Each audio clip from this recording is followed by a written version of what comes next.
Alors, je pensais que c'était intéressant justement que ce soit Fioran qui a rencontré les gens, qui commence à parler de son expérience, parce que moi, ça va être beaucoup moins drôle, c'est des chiffres. Mais, bon, alors, bougez pas, comment, là, j'apparais plus, il faut, non, là, je peux faire ça, mais c'est bon là? Voilà, génial. Ok, donc, en fait, donc, très rapidement, disons, cette enquête, ça correspondait à une interrogation que j'ai depuis assez longtemps. J'ai commencé à traiter des hépatites chez des usagers de drogue avant 85.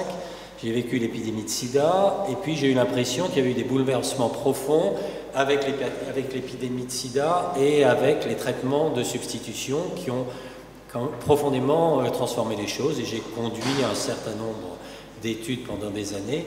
Et je dirais, pour avoir vécu ce qui me semblait une très forte inadéquation du dispositif dans les années 80, et en étant confronté au fait, qu'il y avait des choses qui avaient considérablement changé dans l'usage, etc., et avec les gens que je vois, parce que là maintenant je m'occupe de prison plutôt, je suis chef de service de châssis, je me suis dit, finalement, comment se situent les usagers par rapport au dispositif? Et on avait commencé avec cette enquête très utopique qui n'a pas marché.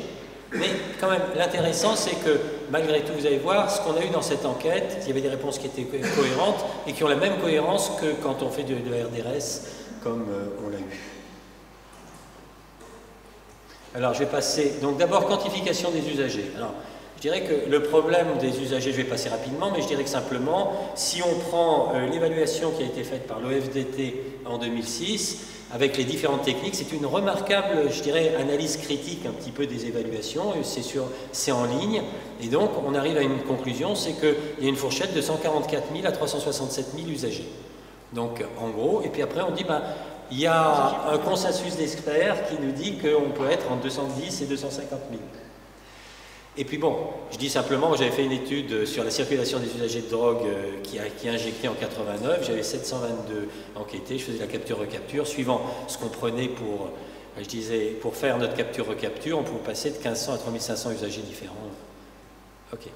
Donc là, j'arrive à la RDS, si ça passe. Voilà. Donc, population cachée, je dirais que bon, on ne va pas revenir là-dessus simplement. Là, Florian l'a dit, vous voyez, donc 327 usagers, recrutés en moins de 2 mois, je ne vais pas revenir dessus. Alors voilà les âges. Donc vous voyez, la première partie, RDS, soins, moins, c'est ceux qui étaient en dehors du circuit. Vous voyez les âges, donc on n'en a pas au-dessus de 50 ans. Donc on peut se poser la question, soit les plus vieux sont rentrés dans le système de soins, soit je pense qu'il y en a une partie non négligeable qui est morte. Ensuite, il y a le système de soins qui est intermédiaire, et quand vous avez le système de soins plus moins, c'est ceux qui en sont sortis. Il y a quand même des jeunes, hein, et là on peut dire qu'il y a une proportion qui n'est pas négligeable de gens qui sont rentrés, qui n'ont pas trouvé ce qu'ils voulaient et qui en sont sortis. Okay. Donc ça, c'était l'âge. Voilà. Alors, une des choses intéressantes, c'est, vous voyez, si vous prenez le pourcentage, la proportion de femmes avec les âges, on a quelque chose. Moi, j'ai toujours vécu avec 25% de femmes. Enfin, disons, mes statistiques ont toujours été 25% d'usagers femmes dans la population des usagers. Alors là, on peut poser un certain nombre de questions, mais manifestement, on a une réduction de la proportion des femmes avec l'âge. Et ce qui est amusant, alors là aussi, on est sur des petites quantités, et c'est simplement, c'est pour montrer un petit peu des choses, mais on est égal en dessous de 20 ans. Alors, est-ce que c'est quelque chose qui fait qu'il y a un changement dans les comportements avec l'âge? Est-ce que simplement on est dans une évolution qui fait que, comme pour le tabac, les jeunes filles vont aussi utiliser les drogues comme les garçons? C'est une question à laquelle je ne peux pas répondre. Antécédents d'emprisonnement. Donc, c'est clair que dans les années 80, on avait un parcours quasiment obligé.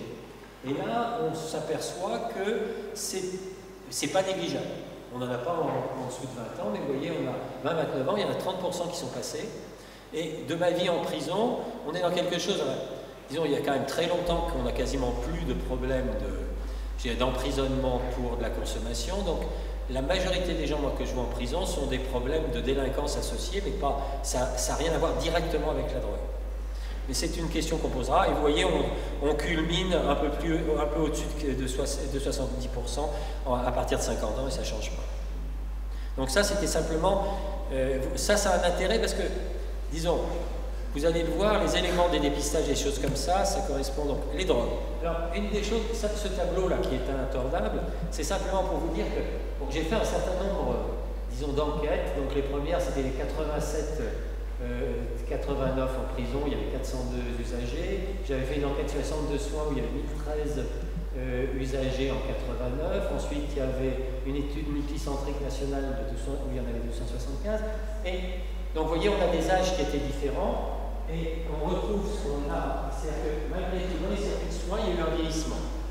C'est-à-dire qu'avec l'introduction des traitements de substitution, il y a des gens qu'on a gardés et qu'on garde longtemps et qui avant, ils n'y restaient pas. Et l'année de 36, en moyenne de 36 ans, c'est ce qu'on a à Strasbourg, mais c'est ce qu'on a partout, c'est les rapports d'activité, d'Exapa, etc. Il y a un vieillissement chaque année des populations suivies dans les circuits, dans les systèmes de soins, et on est là. Alors, les trucs qui sont intéressants, c'est vrai que la question qui est posée, c'est quand est-ce que vous avez commencé pour la première fois à utiliser de la drogue? Et forcément, actuellement, bon, le tabac, on ne le prenait pas en compte, mais il y a des drogues qui apparaissent très tôt maintenant, qui sont le cannabis, et qui font qu'on va avoir des réponses qui peuvent être différentes selon la façon dont les gens, disons, se représentent la consommation de drogue comme étant le début de la consommation de drogue. Voyons quoi? Ce qu'on a, c'est que la consommation des drogues autres que le cannabis, eh ben, ça commence en moyenne, on soit bien d'accord, ça peut commencer avant, etc. Mais dans ces échantillons, et c'est ce qu'on retrouve, et ça n'a pas changé, c'est autour de 20 ans. Et alors, ce qui est vraiment très très constant, c'est les injections 21 ans. Ça n'a pas changé depuis 30 ans. On retrouve à peu près toujours la même chose.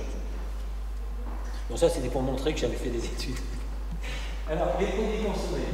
Les produits consommés, vous voyez qu'en gros, dans cette enquête, mais j'avais à peu près la même chose sur les 175 qui étaient uniquement, qui avaient un autre biais de sélection, et ben, on a d'abord le cannabis qui est à plus de 90%, c'est pas une surprise absolue. Donc on n'a pas le tabac, mais on sera à peu près dans ces eaux-là, parce que pratiquement tous les gens qui consomment du cannabis peuvent le consommer sous plusieurs formes, mais pratiquement toujours fumé. Quand c'est fumé, c'est là. Ok, mais après on a héroïne et cocaïne qui sont au même niveau. La cocaïne c'est un petit peu plus, 91%. Et puis vous voyez qu'on a quand même pas mal de choses, donc on a de l'ecstasy, l'alcool, etc. Et un truc que j'avais analysé mes données de 96 et j'avais retrouvé des choses comme ça, mais ça ne m'avait pas frappé. Mais ce qu'on voit, c'est que finalement, dans leur vie, et là on est dans la vie, le nombre de produits, de classes de produits utilisés, c'est 9. Et si on rajoute des tabacs, on serait 10. Donc ça fait beaucoup. Et on avait des choses qui étaient assez voisines en 96.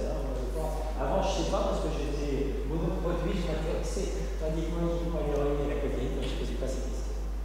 Mais ce qu'on voit, c'est qu'il y a une différence du nombre de produits, puisqu'on a 8, là vous avez 8, 7, 9, et il y en a un peu moins chez les moins de 20 ans. Mais ça, parce qu'il y a, disons, un nombre, il y a des nouveaux produits qui sont expérimentés quand même sur le temps, et ça peut varier. Il y a. Alors sur l'étude précédente, j'avais fait des analyses, les gens, les expérimentations de produits, ça peut se faire sur 30 ans. Mais dans quoi l'impression, c'est que ça se passe beaucoup autour de 20 ans. C'est-à-dire que 20-25 ans, il y a pas mal de choses, et puis après, ce qui va rester, on en parlera. Donc, en gros, sur la consommation, au moment de l'enquête, et là, on avait des gens qui étaient hors du système, qui étaient dans le système, et qui avaient quitté, on est sur la même chose, c'est-à-dire qu'on a à peu près un peu plus de 4 produits consommés dans les 30 derniers jours. Alors qu'on soit bien d'accord, là aussi c'est un truc on va affiner les choses parce que les questionnaires qui sont faits sur les 30 jours, me semble-t-il, sont une représentation d'une utilisation de produits dépendante qui voudrait dire que quelqu'un qui consomme un produit ne peut pas se passer de produit pendant plus de 30 jours. Et ça c'était mon expérience et sans doute la vôtre aussi, et on en discutera avec les usagers, mais il y a des gens qui consomment certains produits pour se faire plaisir de temps en temps, c'est accessible, il y a un marchand, et c'est pas forcément sûr que, je veux dire, cette représentation de 30 jours corresponde à ce qu'ils consomment. Mais donc en 96, dans l'enquête, c'était pas les 30 jours, c'est qu'est-ce que vous consommez, on était à peu près dans les mêmes zones. Alors qu'on soit bien d'accord, là aussi c'est des moyennes. Alors voilà, c'était juste pour vous montrer en 96 ce qu'il y avait, c'était ce qu'on avait, alors ça c'est uniquement sur les produits qu'on pouvait comparer, parce qu'en 96 vous aviez beaucoup de solvants. Les solvants maintenant, on en voit plus. Le 2CP, on n'avait pas, bien sûr, comme ça. Vous voyez, on avait la même chose pour la cocaïne et l'alcool. Il n'y avait pas de différence au niveau de la prévalence. On avait un peu plus d'héroïne sur ce qu'il y avait, et puis un peu plus de benzo. Tout le reste était plus nombreux. La grosse différence, c'était le cannabis, en sachant qu'une surprise, parce que j'ai re-regardé, parce que j'avais Lyon, j'avais Lille et j'avais la Seine-Saint-Denis. À l'époque, à Lyon, il y avait une très forte consommation de cannabis qu'on n'avait pas ailleurs. Ok. Donc, les soins. Alors là, c'est un peu provoque, mais vous pouvez excuser, mais c'était pour ça. Donc, si vous voulez, quand on regarde les soins, tels que moi je les ai envisagés, c'était quoi? Ben, on apporte un soin aux usagers, d'une certaine façon, parce que on pense qu'on va diminuer leur consommation de produits, on va les aider, ils utilisaient notamment de l'héroïne, on a mené un traitement de substitution et ça a transformé leur vie à l'époque. Et puis l'autre chose, on réduit les risques. Donc, voilà. Donc, vous voyez, nombre de drogues consommées dans les 30. Donc là, il y avait 62% des gens avaient injecté. Donc, ce qui veut dire que quand même, la prévalence de l'injection reste quand même très élevée. Et bien, vous avez ici le nombre de drogues injectées pendant les 30 derniers jours. Et ça, c'est des box plots. Donc, la petite ligne horizontale au milieu, c'est la médiane. C'est là où est le milieu. Vous avez 25% en dessous et 25% au-dessus dans les petites boîtes. Et le reste, c'est des outliers. D'accord ? Et donc, vous voyez qu'il n'y a strictement aucune différence entre les gens qui injectent, qui n'ont jamais été consultés, etc. On a le même nombre. Ensuite, on a donc 67% d'injection d'héroïne, 58% de cocaïne, l'alcool c'était 60%. Ok, on continue. Rencontre des dealers dans les 15 derniers jours. Alors vous voyez, on peut avoir beaucoup de dealers rencontrés, mais vous voyez, c'est la même chose. C'est-à-dire qu'en gros, vous avez en pourcentage, on a 82% donc rencontrer des dealers dans les 15 derniers jours, 82% des gens qui ne sont pas suivis, ceux qui ont abandonné, c'est 77,8 et 78,7 chez ceux qui sont suivis dans les centres. Donc 80% des gens qui sont suivis dans les centres de soins ont rencontré un dealer dans les 15 derniers jours. Et si vous prenez les injections, vous avez un peu plus d'un quart qui ont commencé à s'injecter après avoir commencé à être suivis. Ok. Alors, le dépistage de HC. Alors là aussi, comme j'ai vécu avec ça, ce n'était pas des surprises, mais donc il est réalisé dans 82% des cas. Je reviens à ce que, j'ai évoqué ça tout à l'heure à table. Je pense que si on considère les maladies dans la population française, je pense que les toxicomanes sont certainement les personnes chez lesquelles on a fait et répété il y a la plus grande fréquence de dépistage d'une maladie au sein d'une population. Même les diabétiques, à mon avis, ne font pas ça. Donc là, on est à 89% de dépistage. Alors, à quoi c'est lié? C'est lié. Alors, en fait, les jeunes qui n'injectent pas, même quand en dehors du truc, ils ne sont pas dépistés, les vieux qui injectent sont plus dépistés. L'âge, il y a la prison, et on verra, c'est des choses intéressantes aussi, le niveau de partage, plus vous avez partagé, le suivi, et les informations recherchées chez un médecin généraliste. Parce qu'on demandait aux gens où est-ce que vous allez chercher. Il y avait 200 ans de questions, c'est pour ça. Régression, donc on disait c'était lié à l'âge, tous les gens sont vieux. Vous aviez deux trucs qui s'excluaient, soit vous êtes suivi dans un service spécialisé, soit vous allez chercher des informations chez un médecin. C'était un peu les mêmes choses. Les informations chez un médecin étaient un peu plus performantes que le reste. La prison et les niveaux de partage. Et avec ça, vous classiez correctement quand même 86% entre positifs et négatifs, ce qui est quand même, pour la régression, quelque chose qui marche bien. Les hépatites C. Alors après, la question c'est comment évolue l'épidémie? Est-ce qu'on est dans quelque chose qui disparaît, c'est-à-dire qu'il y a des vieux qui étaient contaminés et ils ne se contaminent plus? Est-ce qu'on a des nouveaux qui y font? Donc usagers IV sur la vie, c'est 21 à 50%. Alors voilà, ça c'était pour les chiffres, parce que là, je veux dire, c'est mon problème, j'ai essayé de régler les frustrations, donc c'est pas les INDS, pour les chiffres, il faut se régler. Donc en gros, là, la première ligne c'était mais simplement, ce que je veux dire, c'est qu'on a la prévalence des hépatites chez les toxicomanes, c'est une enquête qui est reprise tout le temps, c'est une enquête de 2004, d'accord? Donc, quand il y a une enquête qui est réalisée, on regarde un petit peu comment Ouais. Là, vous avez une population où il y a les centres de sécurité sociale qui envoient un courrier à une partie randomisée de la population française. Et là-dessus, ils ont 9% des gens qui se déplacent dans les centres de soins pour un dépistage. Et ils ont 14 000 personnes qui viennent. Et sur ces 14 000 personnes, ils demandent, est-ce que vous avez utilisé de la drogue? Est-ce que vous avez injecté au moins une fois? Ils en ont 92 qui répondent. On est d'accord? Donc c'est moins d'un pour 1000 de la population ciblée de départ. Et à partir de là, on calcule le nombre de gens, la prévalence des infections chez les usagers de drogue qui injectent, et on dit combien il y a de gens qui vont être... On dit combien il y a de gens qui ne connaissent pas leur sérologie chez les usagers. Et je veux dire, alors je pensais que c'était déjà un peu vieux, mais il y a un article de PLOS ONE de 2015 qui vient de sortir, où ils partent de là pour évaluer le nombre d'hépatites C qui ne sont pas connues dans la population. Et c'est tout ce qu'on a dans les rapports nationaux qui dirigent nos politiques. Je veux dire, c'est quand même quelque chose, vous voyez ce que je veux dire? C'est signé par l'INVS, c'est dans le béton, c'est dans le marbre. Hein? Je veux dire, c'est bon, mais c'est pas l'OFDT, hein, qu'on soit d'accord. Donc voilà, on revient aux choses. Donc là, je prends les sérologies connues. Alors, je vous l'ai dit, les gens qui n'ont pas pris de risque, eh ben, ils sont moins dépistés que les autres. Et quand on regarde les choses, c'est assez cohérent. Et quand on demande aux gens s'ils veulent dépister, beaucoup de gens, puisque c'était dans les questions là, du questionnaire, beaucoup de gens disent qu'ils sont d'accord pour être dépistés. Mais les plus jeunes qui n'ont pas pris de risque, eh ben, ils disent on n'est pas concerné, c'est pas évident, ils ne sont même pas évidents qu'ils seraient d'accord pour faire des trodes, mais d'un autre côté, si on prend le risque théorique qu'ils auraient encouru, d'après ce qu'ils disent, ça n'existe pas.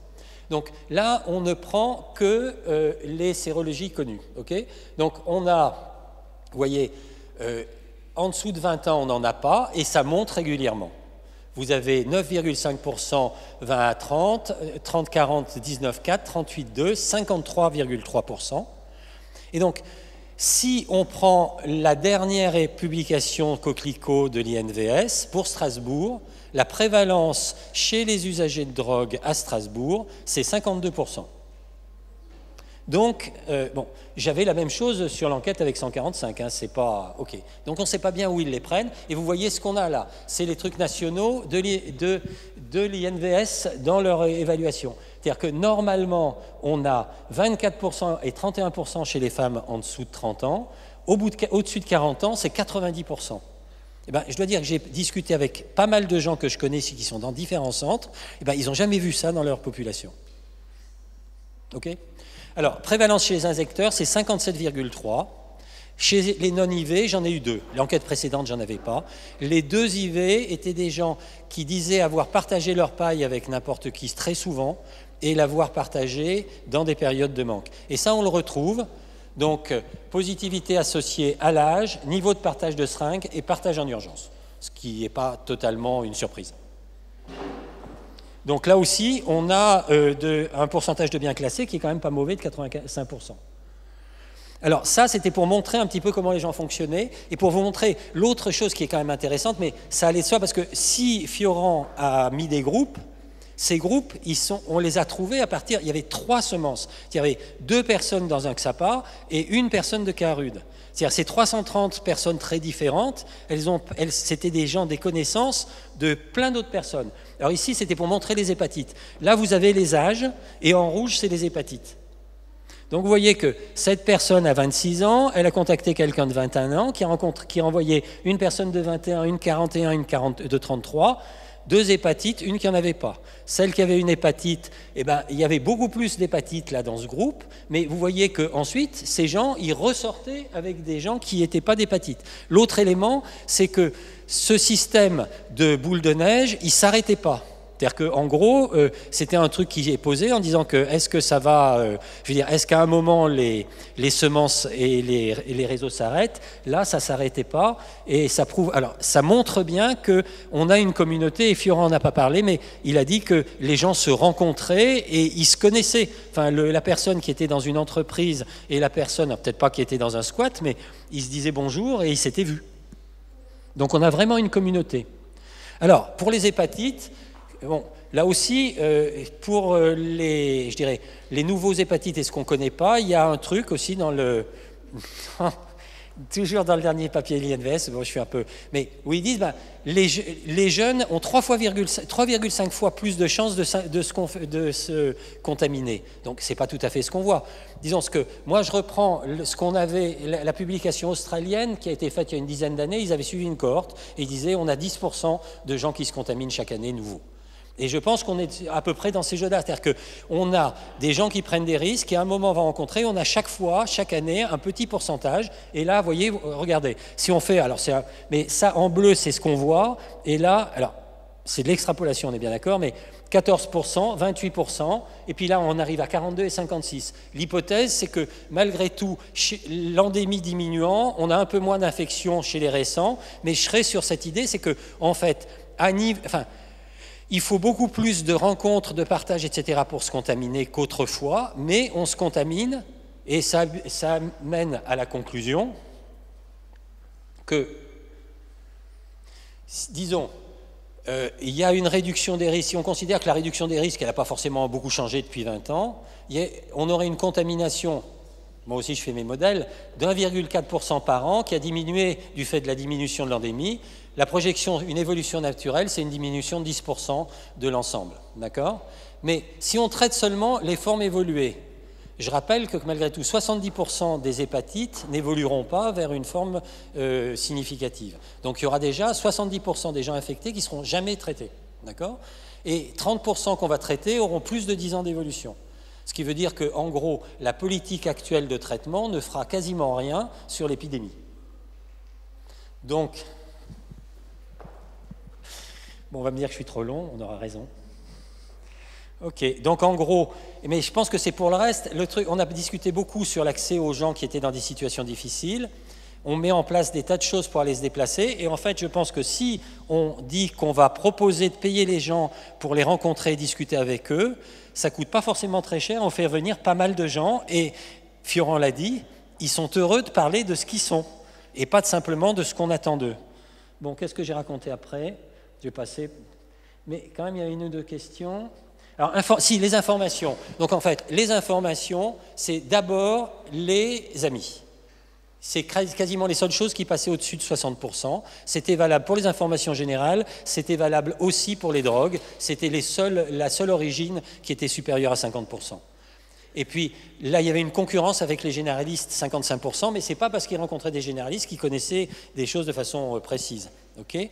Et bon, les projets, d'abord trouver du travail, donc c'était 62%, et quand on est au-dessus de 20 ans, c'est 74%.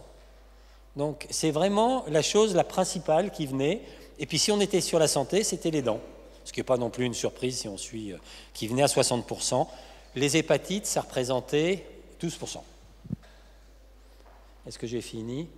Bon, après, c'était simplement... On avait regardé un petit peu la préoccupation sur les hépatites.